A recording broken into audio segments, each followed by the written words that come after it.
Bonjour tout le monde, j'espère que vous allez bien. Quant à moi, vous le savez déjà, moi je vais toujours bien. Alors, dans cette vidéo, vous allez comprendre pourquoi les arnaques de terrain, pourquoi les histoires de terrain vendus à 2 ou 3 personnes à Abidjan ne sont pas prêts de s'arrêter maintenant et pourquoi surtout dans le grand Abidjan, c'est encore très grave. Alors, on suit une vidéo et on revient tout à l'heure pour les explications. Cette vidéo a fait le tour des réseaux sociaux durant le week-end dernier. La bagarre a opposé les jeunes du village de Kosiouin dans la commune de Songon. Que s'est-il réellement passé? Le chef d'Anono village, par ailleurs président du collectif des chefs Tchagba, nous raconte les faits. C'est une situation de chefferie, c'est par rapport à la chefferie qui est à Baga. Donc si aujourd'hui, nous, le peuple, on laisse l'essentiel, qui est le développement, la cohésion, l'unité, la paix dans nos différents villages, pour se concentrer sur les détails des chefferies qui amènent les déshonneurs, qui créent la division, les bagarres, qui envoient beaucoup de choses, de façon négative dans les villages. Face à cette situation, il lance un appel aux différents villages ébriés afin de préserver l'harmonie. Donc ce que c'est passé, il ne souhaite pas que ça jette un discrédit ou bien ça crée le désordre. Que le problème de choses, qu'on appelle ça la cohésion, prenne un frein. Moi, je souhaite. Après ce que c'est passé, il faut que tout le monde, main dans la main, dans un bon esprit, tout le monde s'asseye et puis penser véritablement à la cohésion, l'unité, la paix dans les villages. La bagarre qui a eu lieu à Kosiouin a éclaté le jour de la visite du nouveau sous-préfet de Songon. Alors, nous venons d'assister à ce que j'appelle la bataille des chaises. Et laissez-moi vous dire que c'est passé dans ce village-là, à Songon-Kosiouan. La scène a été filmée, qu'aujourd'hui tout le monde en parle. Mais laissez-moi vous dire que c'est loin d'être une scène éloignée. Non, non. Et d'être une scène isolée. Ça, ce sont des situations qu'on voit quasiment chaque jour, chaque semaine dans la plupart des villages. Dans les villages en général, mais dans les villages ébriés en particulier.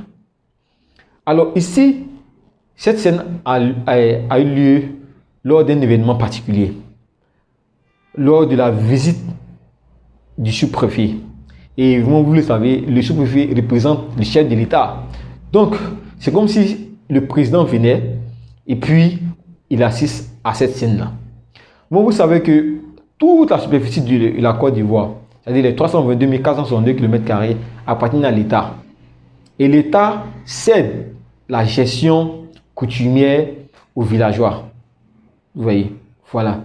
Donc, ici, c'est comme si le chef du village vient, non, c'est comme si le président de la République vient au village pour s'enquérir des nouvelles, pour voir comment est-ce que la superficie ou bien l'espace qu'il a donné à la chefferie pour pouvoir gérer, qu'est-ce qu'il en est. Et il vient et regarder la scène qu'il découvre. C'est une scène qui est vraiment macabre. Et cela explique un peu pourquoi le problème du foncier ici en Côte d'Ivoire est vraiment profond. Et moi, j'ai analysé le sujet et j'en ai ressorti deux grandes raisons. Et laissez-moi vous dire qu'il y a plusieurs raisons, mais j'en ai choisi deux. Et les deux tournent autour de quoi? Autour de l'argent. Et oui, certainement que d'aucuns diront que ce n'est l'histoire de terrain. Mais même les terrains, quand on analyse dans le fond, c'est toujours l'argent qui est au centre de tout. Alors, la première raison, c'est laquelle? La première raison que moi j'ai vue, comme il est dit, c'est le partage des richesses. Et oui, le partage des richesses fait qu'il y a toujours des histoires ici dans les villages ébriés. Alors, de quoi est-ce qu'il s'agit concrètement? Lorsque la chefferie en place, l'équipe gouvernante, effectue des travaux, que ce soit des travaux de lotissement, lorsqu'il y a des contrats et tout ça, c'est bien. Normalement, cela doit participer au développement du village. Ok. Mais lorsqu'il y a une nouvelle équipe qui vient prendre la place, l'équipe nouvelle essaie d'évaluer un peu tous les travaux qui ont été effectués par la première équipe. Et cette équipe-là, et la nouvelle équipe se dit que si il y a eu tous ces travaux-là, cela sous-entend qu'il y a l'argent qui est entré dans la caisse. Or, on sait que généralement, quand il y a des passations, les caisses sont vides. Donc, la nouvelle équipe se dit que l'ancienne équipe a dilapidé tout l'argent.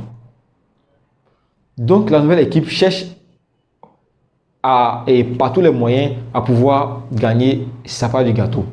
C'est ce qui fait que quand il y a une première équipe qui vend des terrains, l'équipe qui vient par derrière essaie de remettre en cause les signatures. Tout ça, le but c'est quoi? Le but c'est de pouvoir essayer de mettre la main sur les terrains qui n'ont pas encore été vendus ou bien les terrains qui ont été vendus sur lesquels les propriétaires n'ont pas encore construit pour voir comment est-ce qu'ils peuvent mettre en place un système pour pouvoir récupérer un peu d'argent. Donc, le vrai problème, c'est le niveau des partages de richesses. Si l'équipe sortant met en place un système où l'équipe qui vient trouve un peu au niveau financier que tout a été bien structuré, je vous assure que cela va réduire de 50% les cas de litige dans différents villages. Maintenant, à côté de ça aussi, la deuxième raison que je vois, c'est au niveau des successions. Vous savez, dans la plupart des villages hébraïens, il y a un véritable problème. On a d'un côté des dirigeants qui ont été désignés soit par les doyens et tout ça. Et on a d'un autre côté des personnes qui ont été choisies par l'administration. Et souvent, c'est un peu difficile de faire la liaison entre ces deux en fait. C'est un peu difficile. Alors, face à cette situation, quelle solution est-ce que nous pouvons proposer de sorte à pouvoir réduire les cas de litige? Parce que laissez-moi vous dire que vraiment, sur 10 personnes qui m'appellent, dans la semaine par exemple, sur 10 personnes qui m'appellent, il y a 7 personnes qui vont soulever un cas de terrain qu'ils ont acheté et sur lequel il y a problème. Et la majorité des cas, concerne les préfinancements. Dans notre vidéo, je vais vous expliquer un peu le problème des préfinancements. Et surtout, avant même de faire la vidéo, je vous dis actuellement, évitez trop de faire. Quand vous voyez des appels à financement, vous venez investir 2 millions et en fin des travaux, vous allez recevoir un lot. Faites très attention. Surtout maintenant, parce qu'il y a de nouvelles réformes qui sont rentrées en vigueur, ce qui fait que cette pratique-là devient de moins en moins intéressante. Tous ceux qui vont se lancer dans ce genre de business-là, il y a de fortes chances que vous allez perdre votre argent. Donc, sans plus tarder, qu'est-ce qu'on apporte comme solution? Alors, au niveau des solutions, on a deux grands axes. On a un axe au niveau des villages déjà. Il va falloir régler ces problèmes de succession. Et puis surtout, les points de partage des richesses. C'est vraiment important. C'est vraiment, vraiment important. Car si ça, c'est pas fait, ça sera difficile. Prenons un cas simple. Prenons le cas d'une famille qui a fait son lotissement. On suppose que la famille avait à sa position 10 hectares. Et que l'équipe dirigeante a fait le lotissement sur les 10 hectares. Et que ceux qui sont là ont eu à se partager les 10 hectares. Imaginez que les enfants et les petits-enfants de cette famille-là, qu'ils vont grandir et vont réclamer leur part d'héritage et qu'on se rend compte que le village ou la famille n'a plus de terrain dans le village et que quand les terrains ont été vendus, l'argent a été dilapidé, c'est sûr que la nouvelle génération va faire opposition et va vouloir mettre en place des systèmes pour pouvoir et ils vendent aussi leur terrain à leur tour. C'est ce qui se passe actuellement au niveau du village des Hadjiens. Par exemple, on sait que techniquement, Hadjiens n'a plus trop de villages, n'a plus trop de terrains disponibles. Or, les jeunes qui sont là, aussi, ils ne veulent pas du gâteau. Voilà pourquoi ils falsifient les attestations. Ils se promènent sur les sites et quand il y a des personnes qui n'ont pas construit, ils se permettent de revendre en fait. Vous voyez. Donc, si l'équipe dirigeante, si les anciens mettre en place un système pour permettre aux enfants et petits-enfants d'avoir eux aussi des terrains quand ils vont grandir, je vous assure que les problèmes de foncier là vont radicalement diminuer. Alors, l'autre axe, c'est au niveau de l'État. Et puis, laissez-moi vous dire que actuellement l'État est en train de mettre les bouchons d'eau pour que tout puisse rentrer dans dans l'ordre. Très bientôt, je vous assure que même si les arnaques sur le terrain ne vont pas être anéantis ou réduits à 100%, mais vont radicalement diminuer. La première mesure qui a été mise en place par l'État et que j'encourage et que je salue d'ailleurs, la première mesure, c'est la délimitation des villages. Bon, vous savez qu'il y a la cause des litiges entre les villages, c'est qu'on ne sait pas là où le site de tel village s'arrête et là où le terrain de l'autre village commence. Donc, ce qui fait qu'il y a ce qu'on appelle les chevauchements. Et quand on lance des opérations de lotissement, par exemple, tel village vient réclamer la parcelle et tel autre village vient réclamer. Souvent même, on a des villages qui sont très éloignés, à au moins 10 km, 20 km, qui revendiquent des parcelles et à côté d'un village qui est proche ici.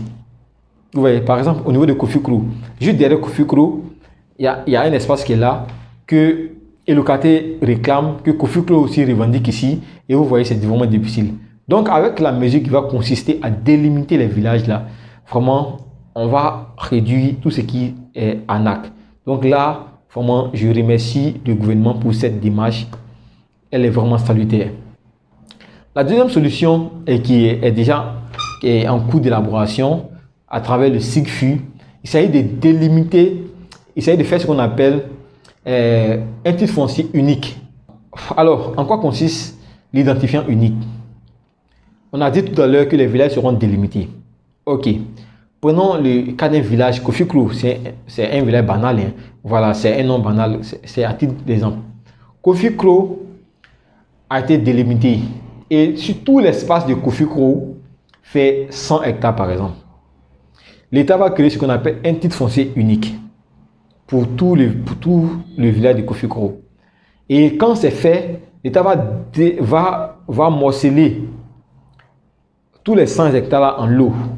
Et chaque lot aura un numéro d'identifiant unique qui sera enregistré au niveau national dans une grande base de données.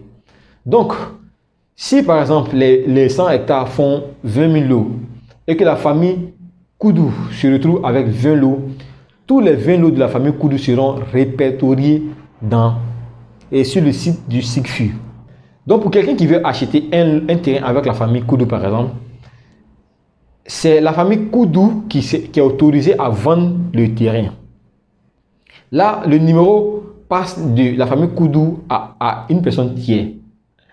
Mais une autre personne lambda ne peut plus venir vendre le même terrain parce que le numéro l'a déjà attribué. Et étant donné que le numéro sera unique, il sera difficile de pouvoir falsifier en fait. Donc, en tout cas, c'est une mesure qui est salutaire et on espère que, comme cela a été promis par les autorités, d'ici la fin de l'année, tout va rentrer en ordre. Donc, ce sont un peu quelques brins de solutions qui, si elles sont mises en œuvre, vont apporter vraiment un bouffée d'oxygène au milieu du foncier rural ici en Côte d'Ivoire. Et puis, cela va éviter les bagarres dans les villages comme on a vu dans la vidéo. Donc, sur ce, sans plus tarder, je vais vous dire à très bientôt pour une prochaine vidéo. Et sur ce, ciao, ciao.